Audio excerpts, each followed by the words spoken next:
നമസ്കാരം, ഞാൻ മനോജ് നെടിയാക്കൽ. പുതിയൊരു വീഡിയോയിലേക്ക് എല്ലാവർക്കും സ്വാഗതം. കൂൺ കൃഷി വളരെ ലാഭകരമാണ്.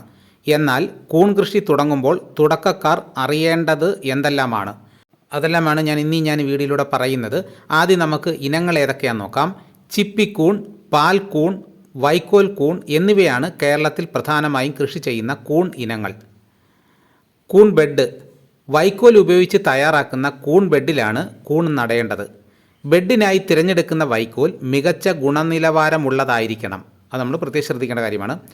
വൈക്കോൽ 5 മുതൽ 8 സെൻറ്റിമീറ്റർ നീളത്തിൽ മുറിച്ചെടുത്ത് വെള്ളത്തിൽ 12 മണിക്കൂർ കുതിർക്കാൻ ഇടണം. അതിനുശേഷം പുഴുങ്ങിയെടുക്കുക.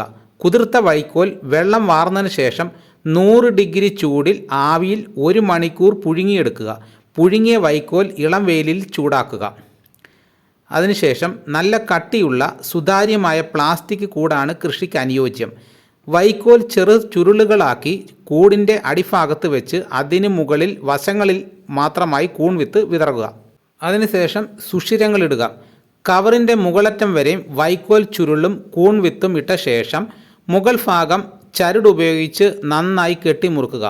കൂടിൻ്റെ എല്ലാ വശങ്ങളിലും സൂചി ഉപയോഗിച്ച് ചെറു സുഷിരങ്ങൾ ഇടുക. ഇതിന് സൂര്യപ്രകാശം വേണ്ട. തയ്യാറാക്കിയ കൂൺ ബെഡുകൾ സൂര്യപ്രകാശം കിട്ടാത്ത സ്ഥലങ്ങളിൽ തമ്മിൽ തൊടാത്ത അകലത്തിൽ വയ്ക്കുക. 12 ദിവസം കഴിയുമ്പോൾ പ്ലാസ്റ്റിക് കവർ കീറി കൂൺ ബെഡ് പുറത്തെടുക്കുക.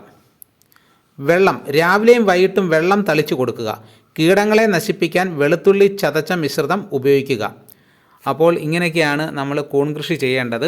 അപ്പോൾ കൂടുതൽ കാര്യങ്ങൾ എല്ലാവർക്കും മനസ്സിലായി കാണുമെന്ന് ഞാൻ വിശ്വസിക്കുന്നു. ഇതോടുകൂടി വീഡിയോയുടെ പൂർണ്ണമാകുന്നു. എല്ലാവരും ലൈക്ക് ചെയ്ത് സപ്പോർട്ട് ചെയ്യണം. ആദ്യമായിട്ടാണ് ഈ ചാനൽ കാണുന്നതെങ്കിൽ സബ്സ്ക്രൈബ് ചെയ്യാൻ മറക്കരുത്. നിങ്ങളുടെ അഭിപ്രായങ്ങൾ കമൻറ്റായിട്ട് രേഖപ്പെടുത്തണം. ഈ വീഡിയോ എല്ലാവർക്കും ഒന്ന് ഷെയർ ചെയ്ത് കൊടുക്കണം. മറ്റൊരു വീഡിയോ ആയിട്ട് ഉടനെ എത്താം. എല്ലാവർക്കും എൻ്റെ നന്ദി.